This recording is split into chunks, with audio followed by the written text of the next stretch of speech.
ওকে সালমানের লুকসটা খুব ভালো আসছে, যেহেতু আমরা এখন আছি পল কফিতে, ছোট ক্যাফে, থাইল্যান্ডের পল। সো সে ট্যাম্প করলো মজা করে। ওকে, সো এখন সে কি করবে, পটার ফিল্টার লক করবে গ্রুভ হেডের সাথে।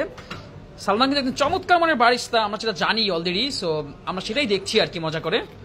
এখন সে কি করবে, চুইং করে অন করে দিল single espresso. We know that single espresso is a র শট অফ কফি, যেটা কিনা আমরা কফির এক্সট্র্যাক্ট বলতে পারি।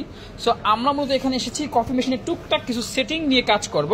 সো আমাদের কাছে মনে হচ্ছে যে কফিটা একটু কিছুটা লাইট এবং ফাস্ট পড়ছে, যার কারণে এটা আমরা সেটিং করব। সেটিং করার জন্য আমাদের কী করতে হবে, কিছুই করতে হবে না, হালকা করে চুইং করে আমরা শুধুমাত্র একটু করি ফাইন করে দিলাম, দ্যাটস এনাফ। সো ফাইন করে দিলাম, সো অটোমেটিক্যালি আমাদের কফি সেট হয়ে গেল। গ্রাইন্ডার সেট হয়ে গেলেই তারপর এসপ্রেসো আপনারা দেখতে পারেন, nice nice espresso, right? So এটাকে বলে কি, এক্সট্রাকশন অফ কফি মেশিন থেকে যেটা পড়ে সেটাকে কি বলে, এসপ্রেসো শট। আপনি বলেন ঠিক কিনা? এসপ্রেসো ঠিক, ঠিক কিনা? ঠিক ঠিক, আমরা কি পারবো? অবশ্যই। আচ্ছা এখন সো আমরা এখন কি বানাবো, আমেরিকানো। আমেরিকানো কি, ব্ল্যাক কফি, যেটা বানাতে হয় espresso and hot water. Hot water ব্যাস এনাফ। তো আমরা 100 থেকে 120 ml হট ওয়াটার দিয়ে দিলাম। আর এই মেশিনটা কিন্তু চমৎকার মানের ভিভিএম কফি মেশিন।